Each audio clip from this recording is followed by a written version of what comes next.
Medyo mataas pala yung bias nito. Nasa 0.4 o 0.5 na. Medyo mataas. Babaan natin ito. Babaan natin para hindi siya ganun kainit. Ayun o. Magpa 0.5 na. Okay. Goods naman pala ito. Ito, nakakahon pa siya oh.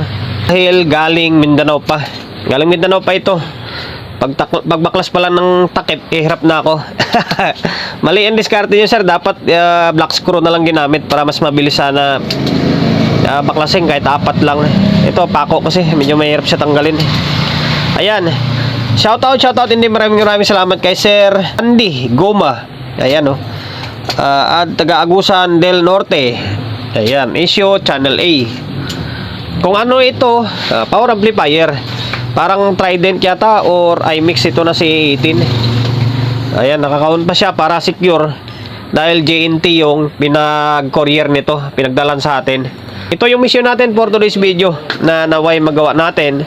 And then maibalik natin ng Agusan na nasa ayos na kalagayan na ulit.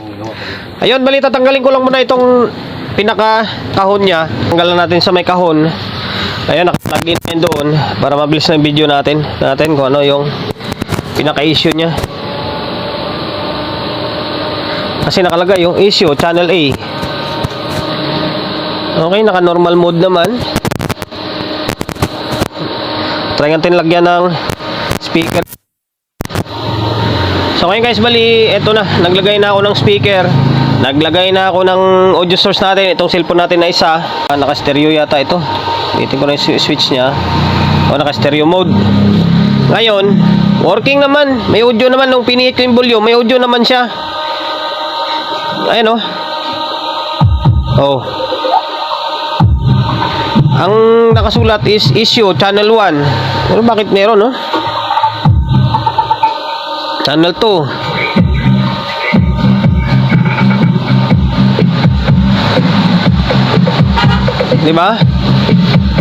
Parang umiinit lang. Working naman eh. Pero kung ang gagawin na lang natin dito, tingnan natin yung bias nya. And then i-fix bias natin para sigurado. Tapos lahat ng pwede natin gawin lahat ng pwedeng i-apply natin na ikakaganda ng unit is gagawin natin. Kailangan naman natin babalik to na baka nagkakakuan ba? Minsan pa wala yung tunog. Pero meron siya oh.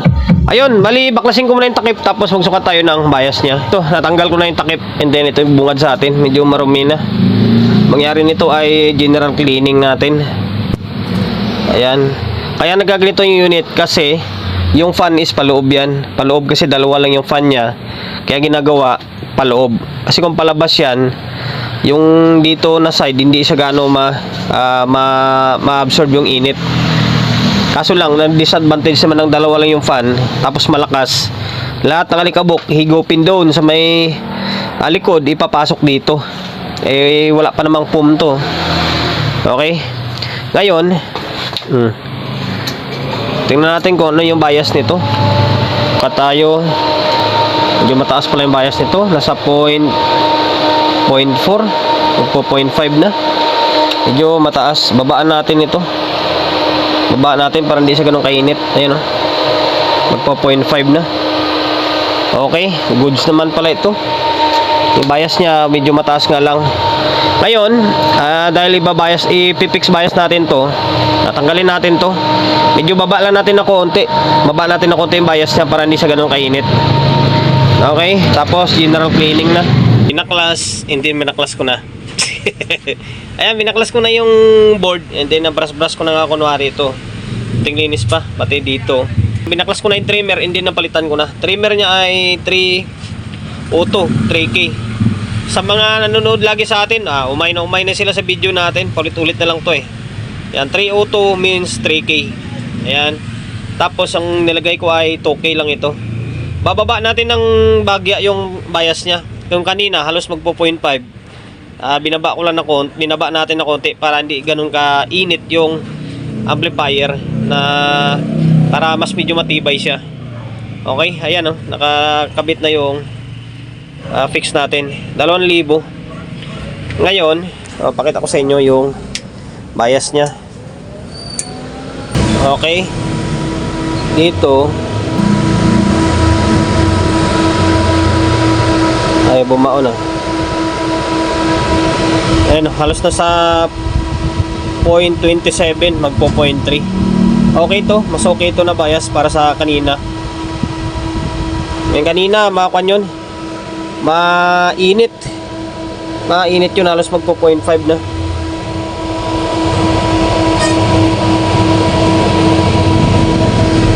Ayan o. Okay. Next ay yung channel 2 naman. Tapos linisan natin. Mabilis ang video lang ito. Baklas, hindi na baklas ko na rin yung trimmer. Yung trimmer, sana ba yun? Ah, dito. Dito yung tester ko eh. Ayan o, dalawa. 302 lang din yan, siyempre. Tapos, ayan, 1,000. Tapos, nilinisan na natin to kunwari. Ayan, yung mga nangingitim, hindi natin matatanggal yan. Tapos dito, o ayan, malinis na. Okay. Ngayon, balik na natin tong board. Tapos sabay, audio test tayo kung may audio pa rin or wala na. So ngayon guys, bali, eto, naibalik na natin yung dalawang board. Okay, malinis na yan ha.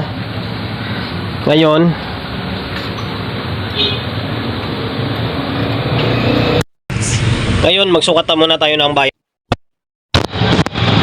Okay, wala nakabalik to. Madali, teka lang. Balik yung kable. O, ayan. Kable.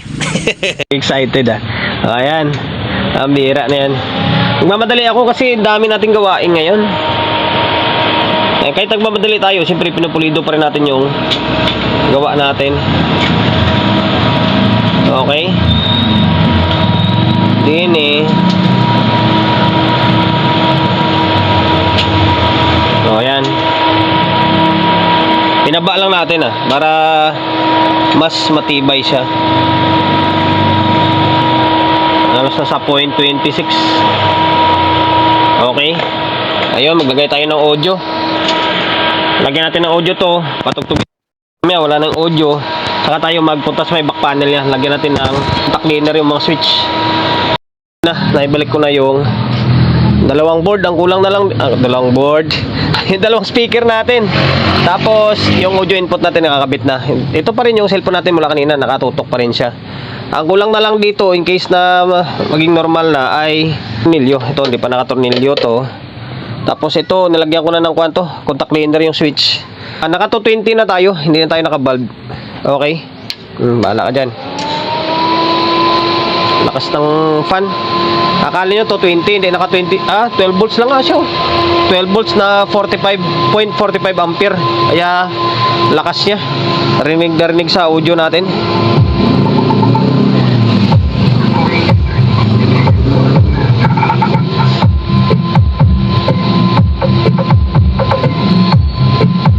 So, ayan.